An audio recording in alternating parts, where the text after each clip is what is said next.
Hey, it's John with another magical walkthrough of the dungeons of Final Fantasy XIV. This time it's hi-ho, off to work we go in the Copperbell mines.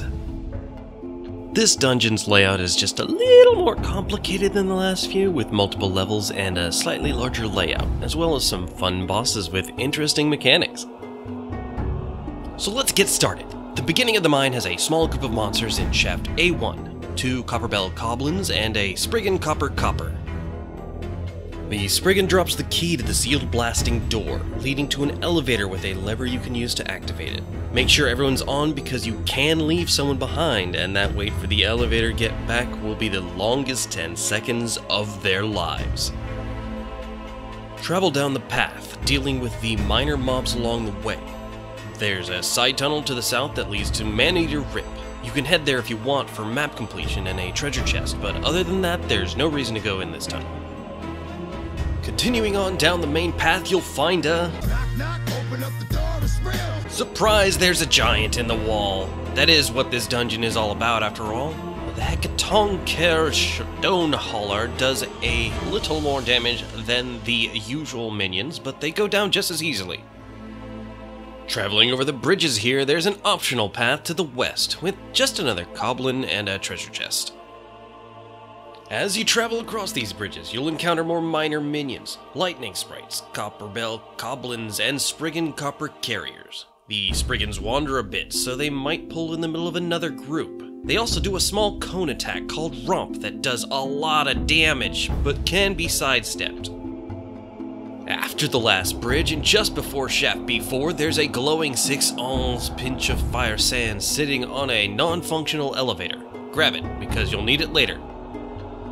Take care of the mobs in shaft B4, and the next room will have a blasting device in the middle, a powder chamber on the blocked off wall to the right, and another pinch of fire sand tucked away atop a mound of rock in the northeast corner. Take the fire sand, fill the powder chamber, and then activate the blasting device to clear the path to the next room, the Screaming Dark, and the first boss. This first boss is a gauntlet. Spriggan sifters and flimbao will come out of several tunnels around the area, here, and here. They're nothing to worry about and will go down with 1 or 2 hits each. After the little guys have been dealt with, the giant Kotos comes out of the middle tunnel to try his luck. He hasn't got much special about him, so just hit him till he falls down to end the boss encounter. A key to the sealed blasting door will be left next to the treasure chest for this boss encounter for you to grab and move on. There will be a few errant soul mobs and another elevator ride that brings you to shaft E1. This room has another blasting device and powder chamber and splits 3 ways, with the south path blocked off. The east and west paths lead to mob groups with a blasting cap in them.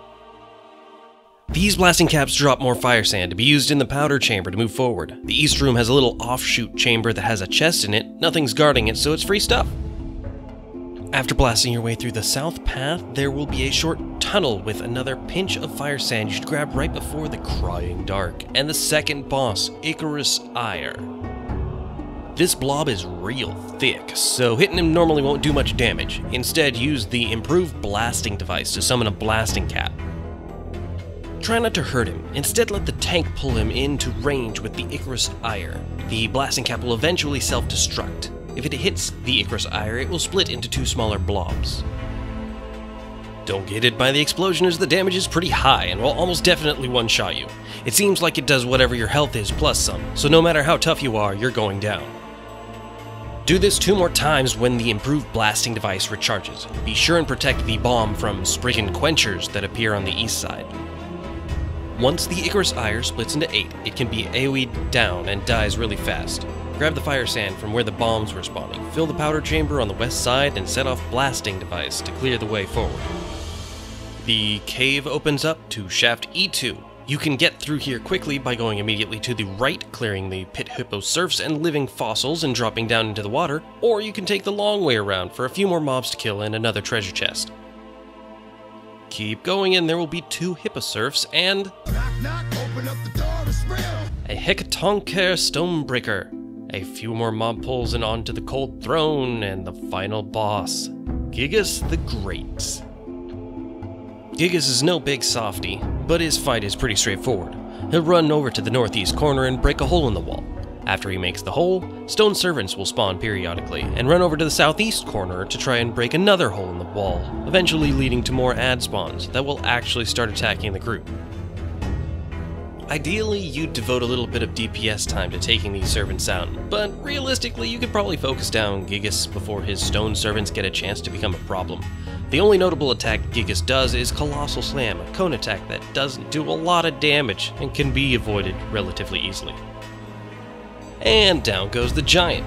With that, you've finished another dungeon. Congrats! If this guide helped you out, leave me a like. If I've missed something important or something's not clear enough, leave questions in the comments. Hope to see you in the next dungeon. Halatali, and good luck, have fun!